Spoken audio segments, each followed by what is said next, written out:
Thank you so much. Thank you so much. Let's see, can you all hear me? Thank you. It's a privilege to be here in a place that I admire with people that I like a lot.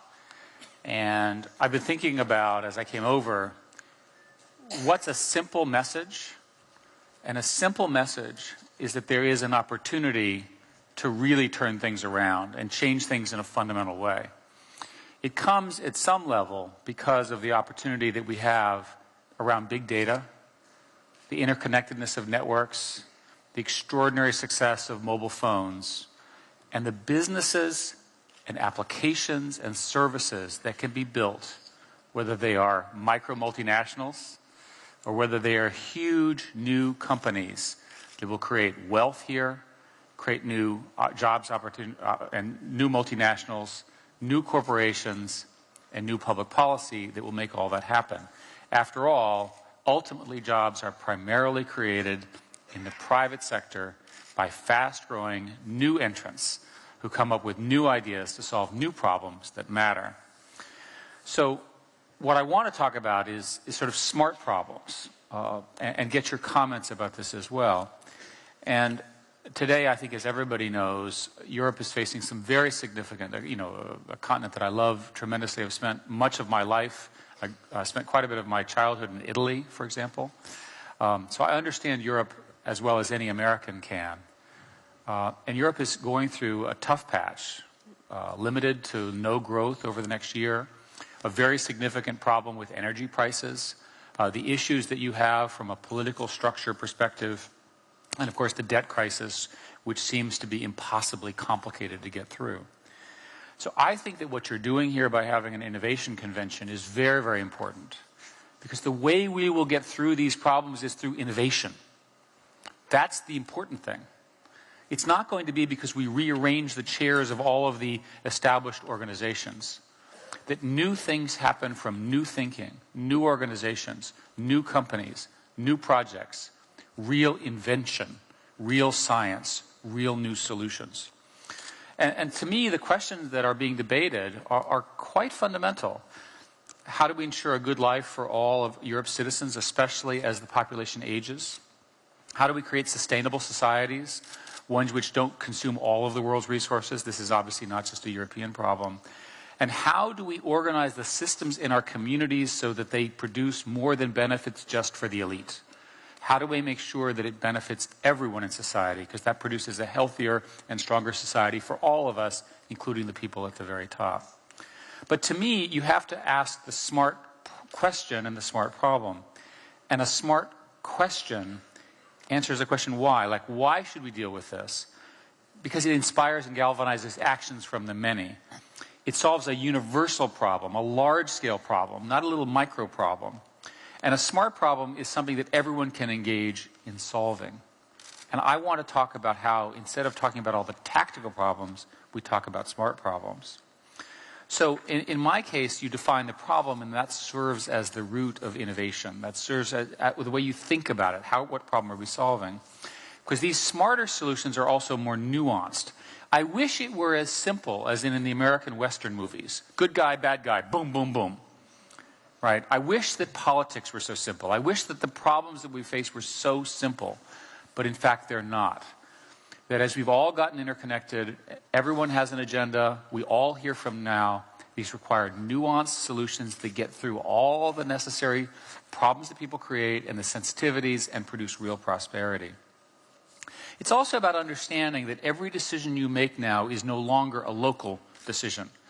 People used to say, well, we don't like that, we'll just ban it in our country. But now in Europe, because of free labor, problems can come from other countries. In America, we'd say, well, we'll just outlaw that bad thing we don't like. But other countries don't have to follow our laws. We used to think that we were the center of the world. Of course we were. Well, maybe not, but we thought so. It's now a multipolar world, and every decision has to be thought of in a global context. And the laws differ. The cultural mores differ. And the ways in which societies will focus these problems are different. And it's also about long-term adaptation to the change that's occurring. The biggest change that's occurring is the connectedness of all of us. And no one talks about this. When was it that we got to the point where you had to check your email at night before you went to bed and in the morning before you have breakfast. For me, it was about 10 years ago. For most people, it's in the last 5 years. For young people, it's been their entire lives. I remember when I used to come here and I didn't have connectivity. You could actually enjoy the beauty of Europe. Now I'm online all the time, back at home. This is reality. This changes everything for all of us. And it means the societies will change as people are interconnected in ways that we can only imagine. I have come to the view that, in fact, there are two separate worlds. There's this physical world that we all understand, all of you are part of as our political leaders and as our business leaders. But there's another world, and that world of cyberspace has slightly different rules than the rules we all have. And that those slightly different rules are to some degree in conflict. But as those worlds merge, each keeps the other in check. That the cyberspace world that I've spent so much time of my life in will keep governments honest and keep the physical world honest. But the physical world, the governments and so forth, will also keep the crazy people in the internet honest too. Each gets better as the two overlap. I was thinking about technology as it evolves, and there's a quote from somebody who's a hero of mine, a computer scientist. His name is Edgar Dijkstra. This is go-to considered harmful for the technical people in the world, in the room. And he said, the question of whether machines can think is about as relevant as whether submarines can swim. That ultimately the world will evolve into what people do, which is emotion, intuition, live a good life, build great societies, and what computers do, which is they know and remember everything. They have perfect memories, and trust me, none of us do. And that the two coexist in a really nice way, that one helps the other. So today we have this enormous explosion of data. It's called the big data problem in computer science. Every second there's 2,000 tweets are posted. Twitter very successful. Every minute, 48 hours of YouTube. Every minute, 48 hours of YouTube that you don't have time to watch is being posted. And that number continues to grow. And in every 48-hour period in 2010, more data was created by all of humanity than in the past 30,000 years. That's how much new data. Most of it, by the way, is user-generated content. And so in our case, we have an opportunity using Google, using the kind of tools, using the kind of values that I'm talking about to solve some smart problems. If we can perfect search, if we can make search much better than it is today, we can solve a really smart problem. What we're trying to do is use the power of data to sort of turn noise, all of this enormous explosion of data, into knowledge, and then eventually knowledge into real wisdom. Now that's a long project. It will take longer than my lifetime for sure. But over the last year, we ran 20,000 experiments on search, and we made 500 improvements in search just to get to better answers.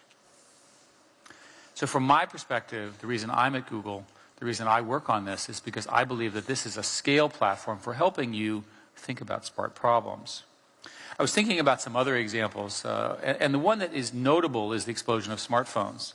In every case, in every internal meeting, in every set of numbers we do internally, the growth of smartphones and mobile adoption exceeds the forecast we do every time. Whether it's revenue, whether it's in unit volume, whether it's in applications. And by smartphones, I mean primarily the iPhone and the Android platform. And the reason is that they have powerful browsers, and those powerful browsers can connect to what is known as cloud computing, where everything is stored on the servers. It's the new computing architecture. But there are other examples of smartphones that are particularly interesting. In Afghanistan, election monitors, Afghanistan, right, where America is trying to get out of it, one of its more recent wars, use smartphone cameras to record polling results in the 2010 election. And the claim is that it reduced electoral fraud by 60%. It's amazing that when you actually photograph people committing crimes, they do fewer. What a shock. Who knew, right? Another example where the cyber world can have a positive effect on governance in the physical world. In Uganda, one of the important industries they have involves cassava plants. And using mobile apps, they can identify diseases. They can literally take pictures, they can spare the information, and they can harness the power of their communities to address the spread of diseases which could materially affect the economics of that country. In the space station right now, 2 robots are flying around powered by Android handsets, by the way, sending data and images to ground controllers. Right? Another example of this explosion. And I was thinking here in Europe, what's interesting, there's a European Union project called the Moonblock project, not the real mountain, but it's the name of the project, that is building a supercomputer system that, among other things, is going to use 15 to 30% less power than other architectures. See? These guys are thinking right. It's not just performance, it's also performance times power. It's important that we respect the resources that we have. And when they're building a prototype systems of 50 petaflops, which is a very large number of floating point performance for those of you who don't follow these things, and ultimately move to what is known as exascale performance. It's an example of this kind of leadership that's possible. And of course, it'll be used in medicine and science and stuff that I don't understand. But I'm proud to see that a platform that we talk about can be used to solve the problems that affect all of us. It's interesting that in CERN, again, another example of European leadership. The U.S., of course, abandoned this with the project in the 1990s, which we canceled in Texas after spending $10 billion digging a half hole underneath the ocean, underneath the Texas Panhandle. Recently announced that they may have accelerated subatomic particles faster than the speed of light. If so, then we've got a real problem in physics, and a real problem is real opportunity. Doing this on the Franco-Swiss border is particularly exciting because it shows that every society has an opportunity to make a fundamental leap, whether it's in science or entrepreneurship or in networking. The difference now, if you go back to the Large Hadron Collider, the LHC, is the amount of collaboration, the number of scientists globally, the amount of data that they spend doing together. It's impossible to have imagined this even 10 years ago, let alone today, what they're able to do.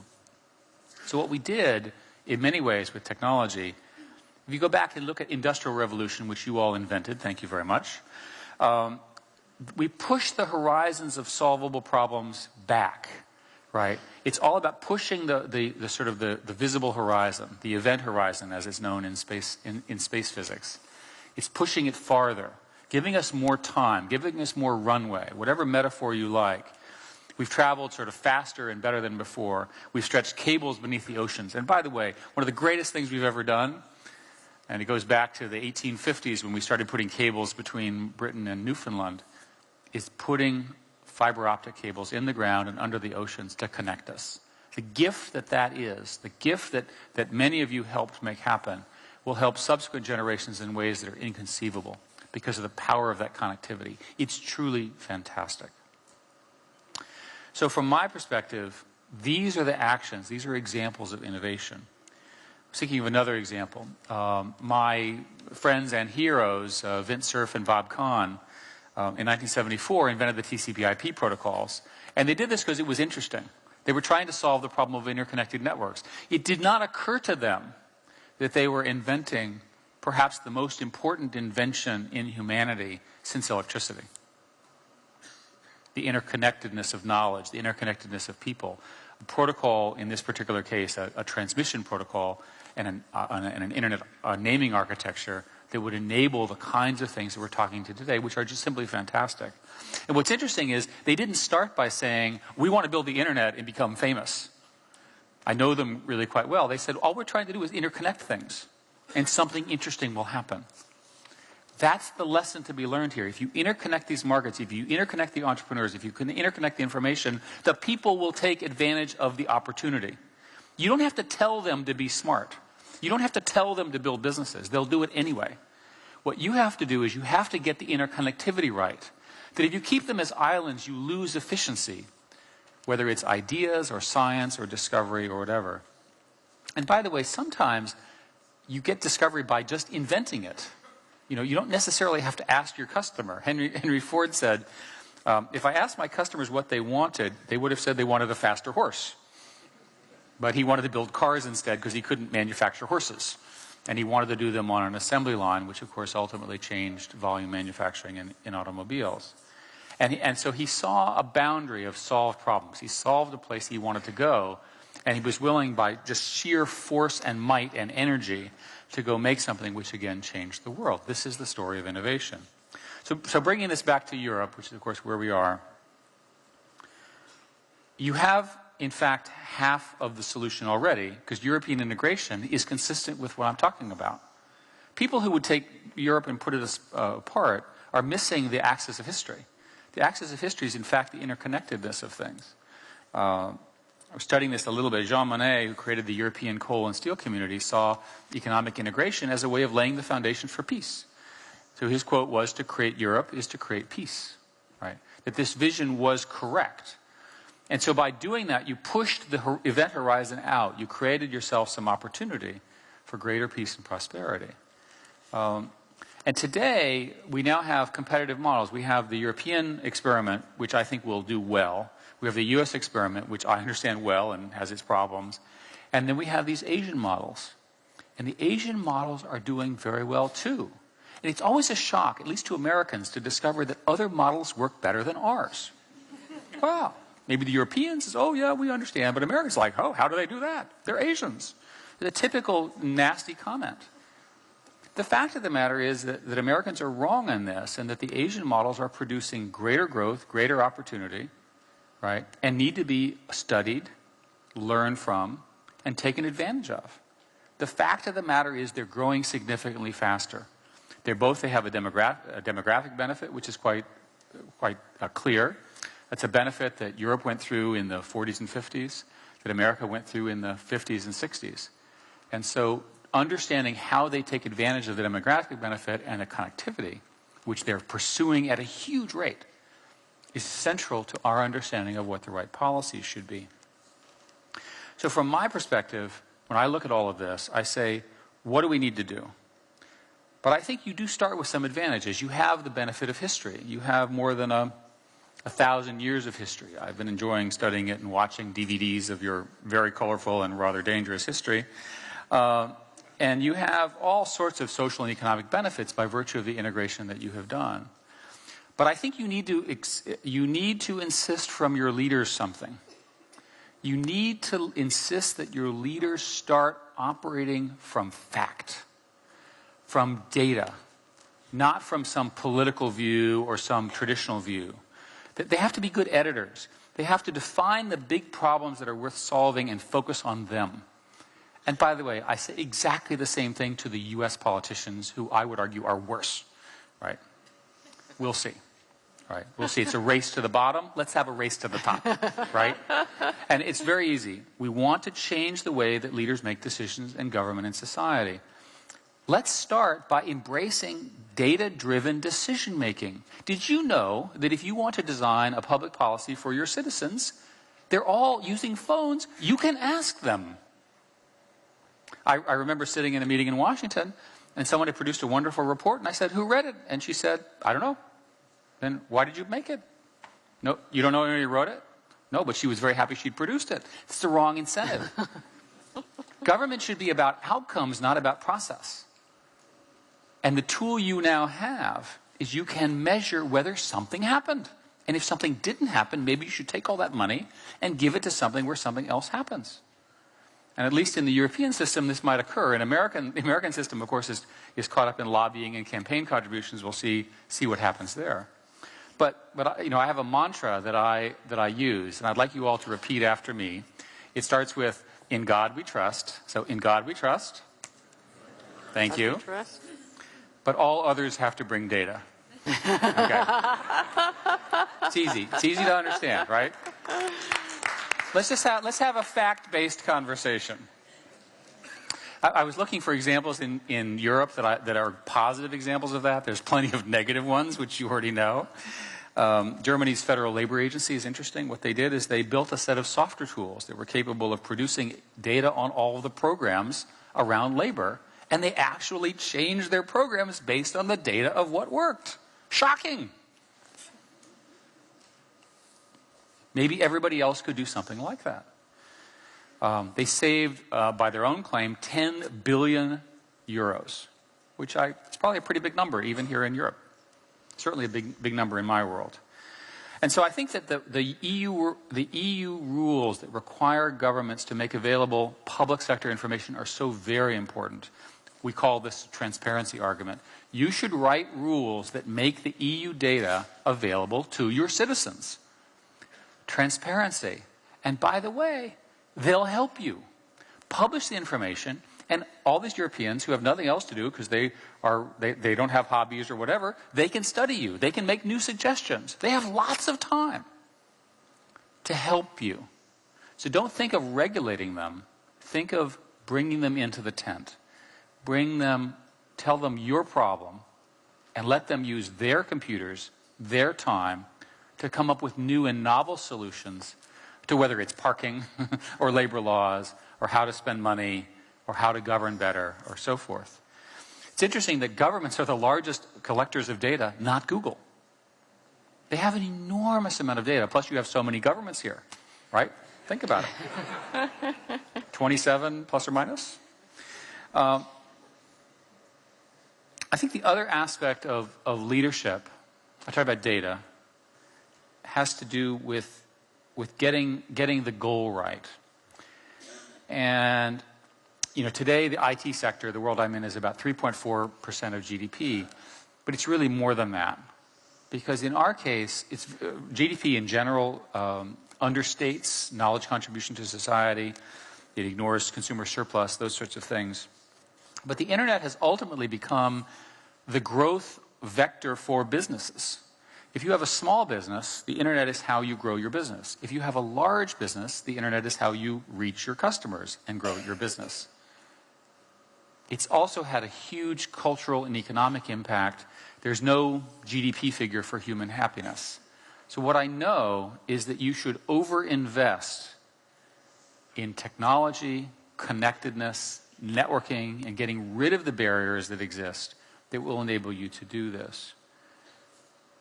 So what does this mean for you all? And I speak to policymakers, and I'll finish up and take your questions and comments.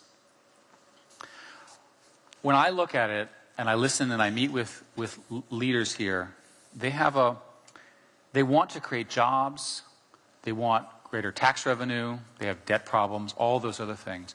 Why don't you sit down and figure out what's in the way of creating new private sector businesses in your country and get rid of those obstacles one by one?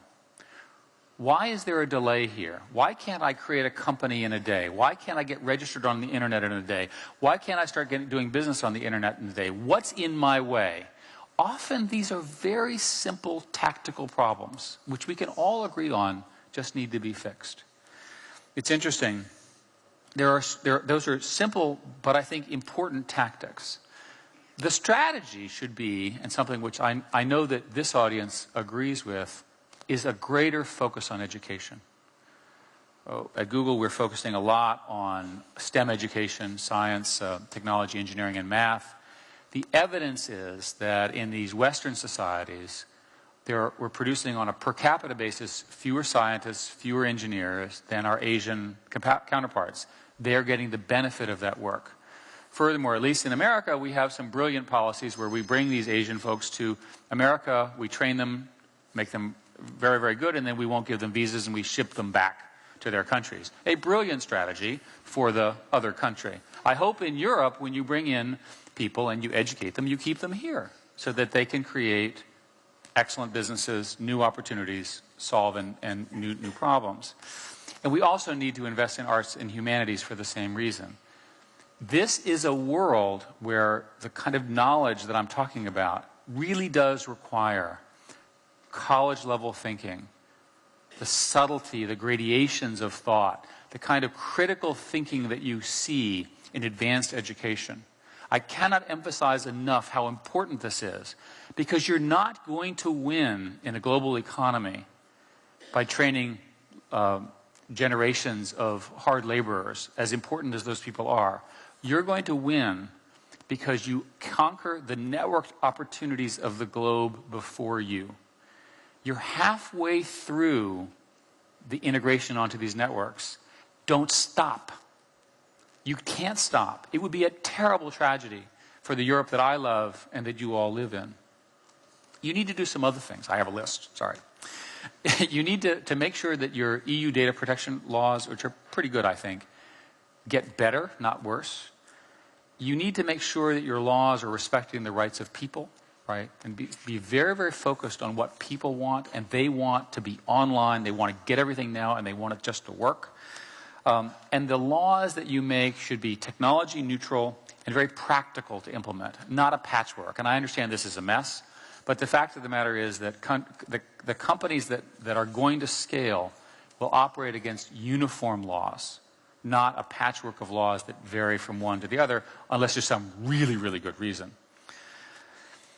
There's a huge, huge investment in data centers and in cloud computing, but it's harder because of a patchwork of laws to make sure you're doing the right thing.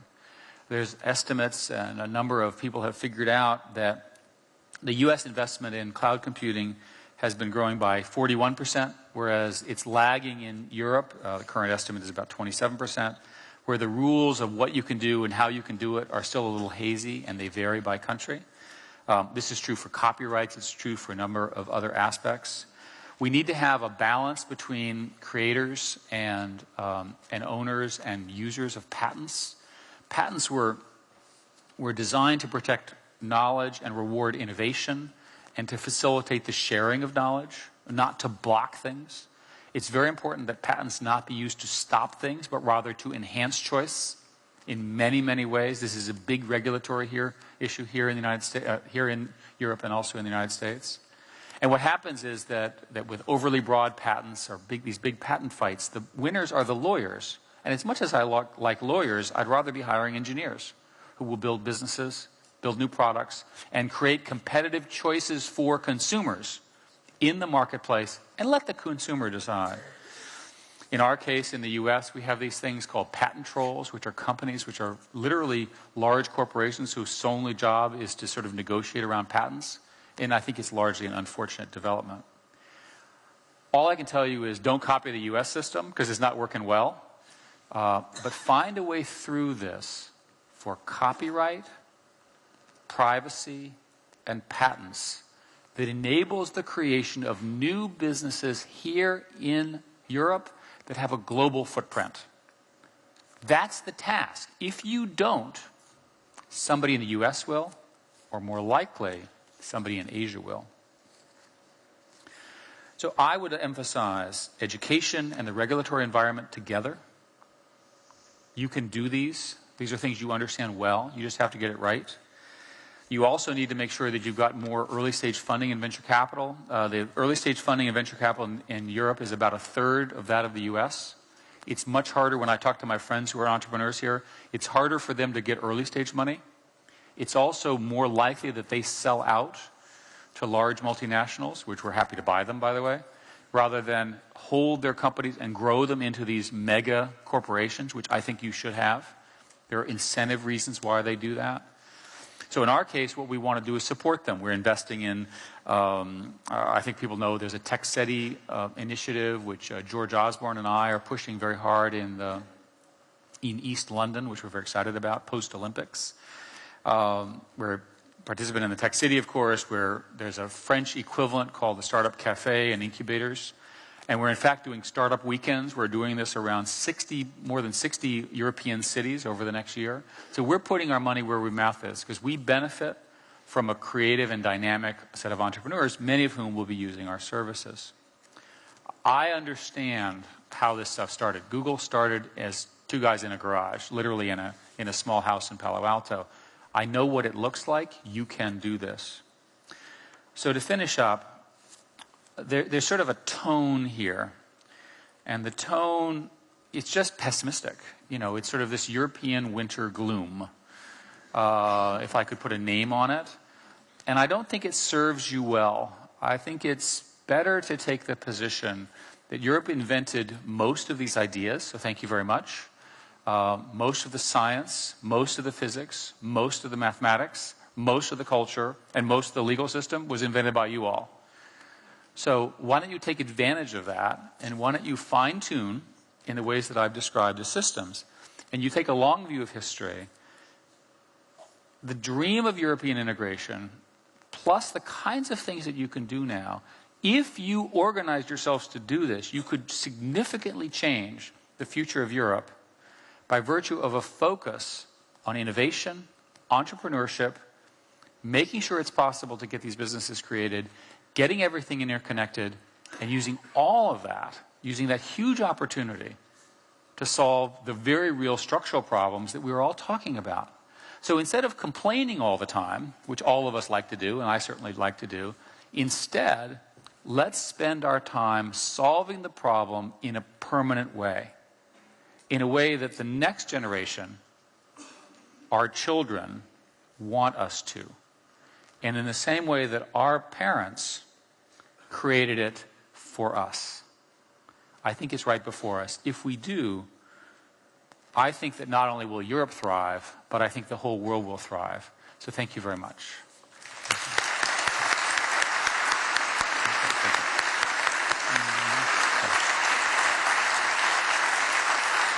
Thank you. Thank you, Eric, for a very thoughtful reflection about innovation and Europe's role in it. And thank you also for instilling in us a sense of optimism. We need that, and it's very, very comforting coming from someone like you. Now, I couldn't think of a better person to ask the first question than the European Innovation Commissioner, Mayor Gagan Quinn. Do we have a microphone? Yeah, can you come to the front, please? The Commissioner does not sit in the back. So... Okay, this is faster. There you go. Yes, nice. And by the way, can I say thank you for inviting me? Thank you for accepting our invitation. Yeah. It certainly was a thought-provoking talk.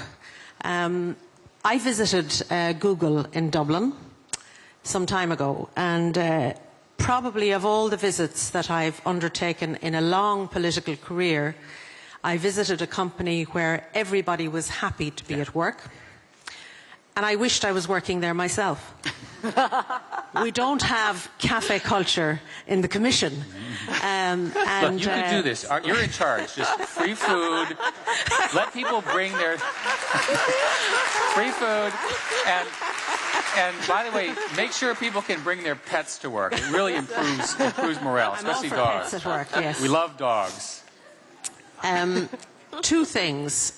First of all, I listened very carefully to what you were saying. If companies want to do business, we have to push the obstacles out of the way. And Innovation Union, our flagship initiative, was all about doing that. Absolutely. This is your agenda. In all of the different areas. And we've made some great strides in patents and in standardization, speeding up standardization and so on. But we have a long way to go.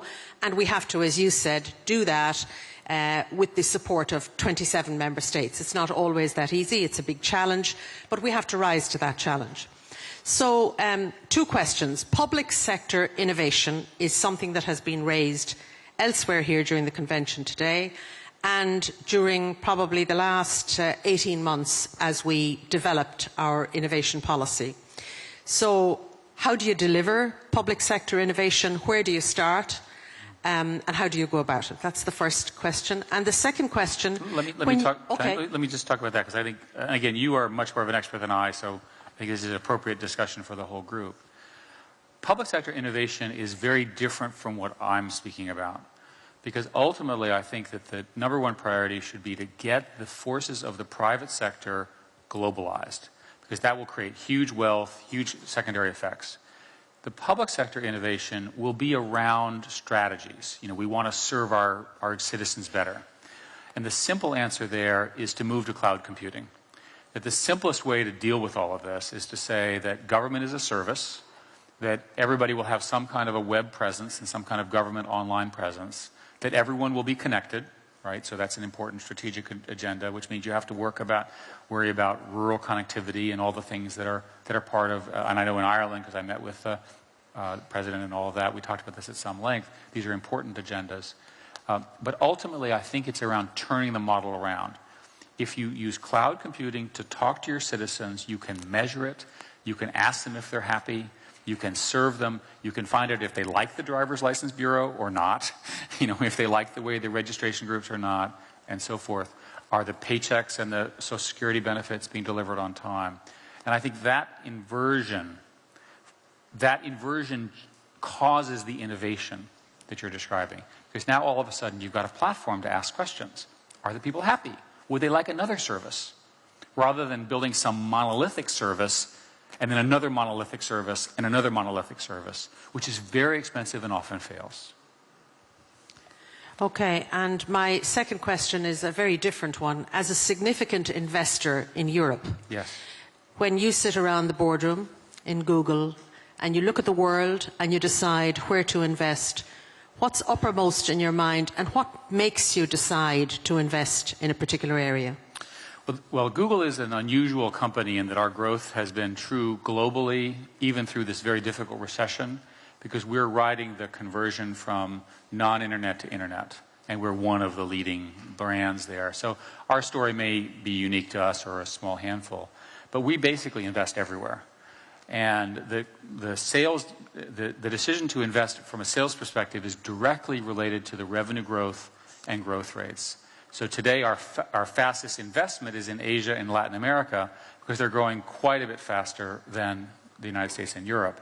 Europe, for at least Northern Europe and the US, are largely mature in the sense that they're growing at a slower rate, but still growing. With respect to engineering, we invest based on where the talent is. European universities are phenomenal. There's an enormous number of people who actually like Europe, and they live in Europe, and they're Europeans. And we want to keep them here, and we want them to work for Google. We have thousands of engineers working in Europe, in Zurich, and in 5 or 6 other main headquarters, as well as a number of smaller sites. As you know, in Ireland, we made a decision to put our service, European global service there, for many reasons, including favorable tax treatment. And the quality of the workforce that's coming out is just amazing. So again, our model proves that Europeans will work incredibly well under the model that I'm describing for other countries. We have it as a fact that it works. It's just a matter of getting the incentives right, getting the cultural aspects right. That's why I'm so optimistic.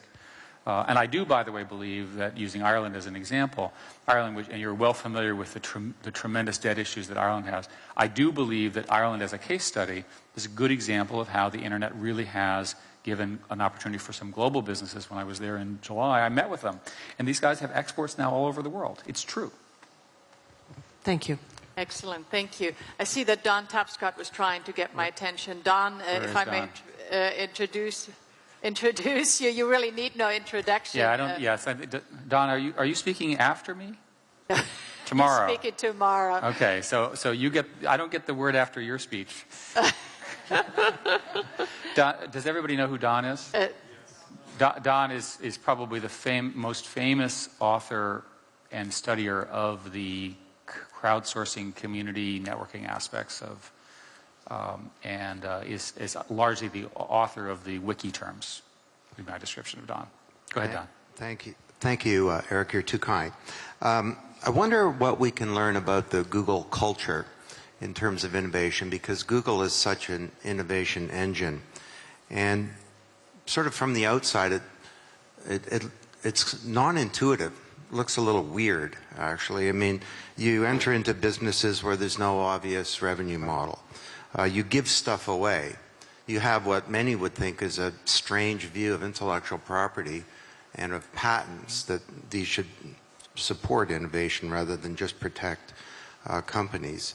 You compete with yourself, but you partner with competitors. You have this thing about not doing evil, and you kill initiatives because you think they might be bad. I mean, lots of companies think evil is good as long as it makes money. You tell employees to waste their time, 20% of the week, not to work on traditional things. You have this strange management approach where people are sort of treated like peers and where you don't mind failure. This makes no sense whatsoever. Could you just say a few things about the culture of Google that might be helpful for the people? What I would tell you is it works for us. It works just fine for us.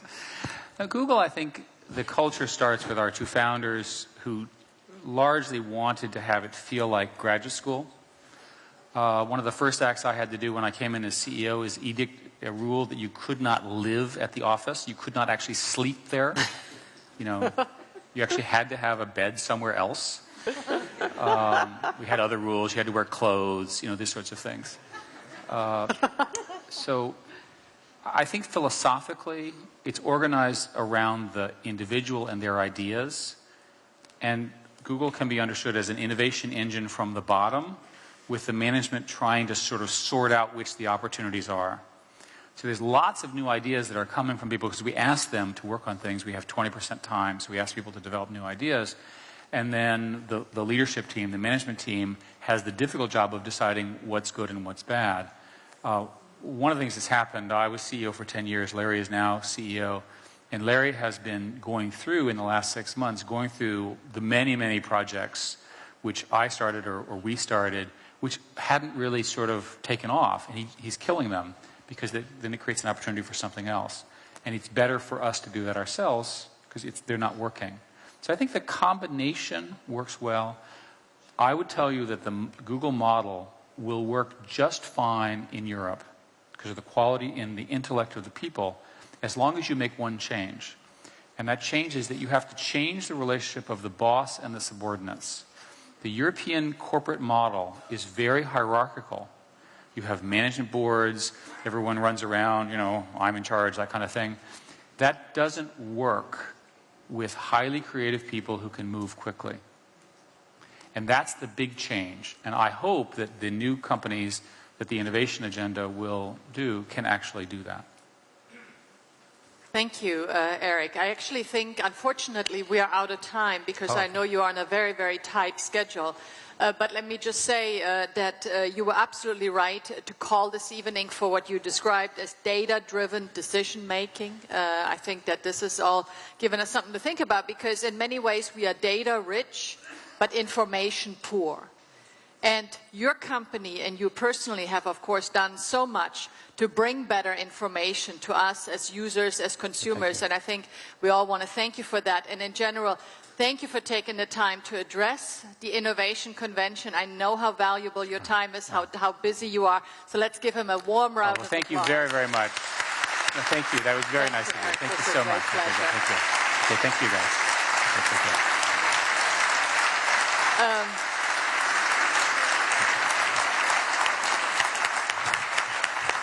Now, before you all leave, let me make 3 quick announcements and really one very quick request. On the announcements, for anyone here who took a headset, please return them. These are very expensive devices, and they are not to be taken back to the hotel or home. So please return them. Secondly, tomorrow morning, please stay with me. There is a breakfast on gender, science, and innovation.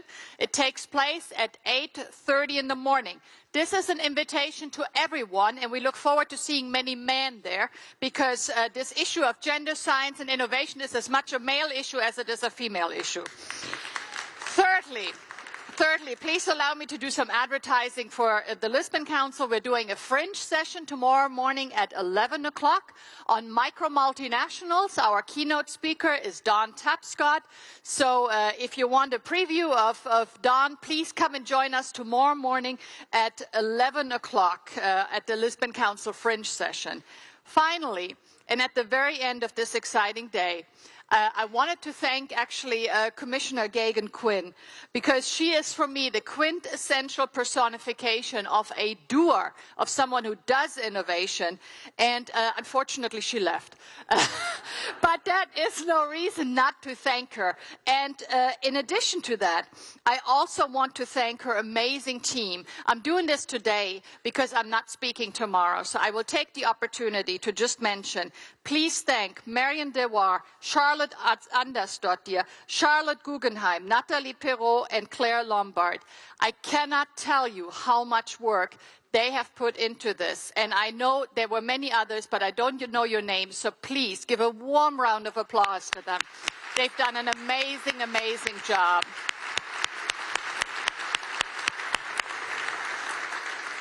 So, all there's for me to do is to wish you a nice evening. Enjoy the networking event. Please meet each other. You're an amazing audience, and thank you so much for being with us today. Thank you.